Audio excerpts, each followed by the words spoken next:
จอลูกหนังวิเคราะห์บานเตที่เด็ด3คู่ประจำวันอาทิตย์ที่22เดือน2ปี2026เริ่มกันในคู่ที่1ในศึกพรีเมียร์ลีกอังกฤษเตะในเวลา 23:30 ของคืนนี้บิ๊กแมตช์เมืองลอนดอนระหว่างท็อตแนมฮอตสเปอร์อันดับ16จะเปิดบ้านต้อนรับการมาเยือนของจ่าฝูงอาร์เซนอลสเปอร์เจ้าบ้านผลงานในช่วงหลังถือว่าบ่ค่อยดีขาดความสม่ำเสมอเกมรับเสียประตูค่อนข้างง่ายแต่ข้อดีของเขาคือการเปลี่ยนโค้ชใหม่และการเล่นในบ้านอาจจะช่วยหนุนหลังพวกเขาได้ในจุดนี้ส่วนอาร์เซนอลทีมเยือนปัจจุบันพวกเขายังคงลุ้นแชมป์ผลงานในลีกในนัดล่าสุดถือว่าบ่ค่อยดีเท่าใดโดยพวกเขาเฮ็ดเพียงได้เสมอกับวูฟไปด้วยสกอร์2-2ทั้งที่นำไปก่อน2ประตูเกมนี้พวกเขาก็กดดันพอสมควรเพราะต้องการแต้มหนีห่างจากซิตี้ที่กำลังจี้เข้ามาฮู้เกมคาดว่าสเปอร์พวกเขาน่าจะบ่ลิ้นตั้งรับแน่นอนน่าจะเปิดแลกกันส่วนอาร์เซนอลน่าจะลิ้นด้วยความหัดกุมรอจังหวะการเข้าทำที่มีคุณภาพเกมนี้อาจจะเป็นเกมที่บ่ง่ายสำหรับอาร์เซนอลแต่เบิ่งจากภาพรวมพวกเขายังคงดูดีกว่าการคาดการณ์สกอร์ที่น่าจะเกิดขึ้นอาร์เซนอลจะบุกมาเอาชนะท็อตแนมฮอตสเปอร์ไปด้วยสกอร์2-0มาตอนคู่ที่2เตะในเวลา 11:00 ของคืนนี้การพบกันระหว่างฟอเรสต์ทีมอันดับ17จะเปิดบ้านต้อนรับการมาเยือนของหงส์แดงลิเวอร์พูลทีมอันดับ6ฟอเรสต์พวกเขาเป็นอีกทีมหนึ่งที่เปลี่ยนโค้ชและมีฟอร์มการเล่นที่ดีในเกมล่าสุดเกมนี้พวกเขาเล่นในบ้านมีเกมสวนกลับที่มีความไวใส่ลูกตั้งเตะได้ดี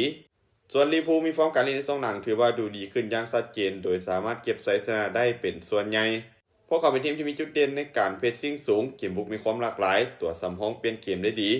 ผู้เกมคาดว่าฟอเรสต์น่าจะเน้นตั้งรับลึกรอจังหวะการเล่นเกมสวนกลับหวังใช้ความผิดพลาดจากการขึ้นเกมลิเวอร์พูลในการโจมตีส่วนลิเวอร์พูลพวกเขาน่าจะเป็นฝ่ายที่ครองบาลและบุกเข้าใส่ตลอดทั้งเกมโดยจะเน้นการขึ้นเกมจากทางด้านข้างถ้าเบิ่งจากฟอร์มการเล่นล่าสุดฟอเรสต์พวกเขายังคงดูดีและมีเกมรับที่เหนียวแน่นลิเวอร์พูลอาจจะชนะบ่ง่ายในเกมนี้การคาดการณ์สกอร์ที่น่าจะเกิดขึ้นฟอเรสต์จะเปิดบ้านแบ่งแต้มกับลิเวอร์พูลไปด้วยสกอร์1-1มาตอนคู่ที่2ในศึกลาลิก้าสเปนเตะในเวลา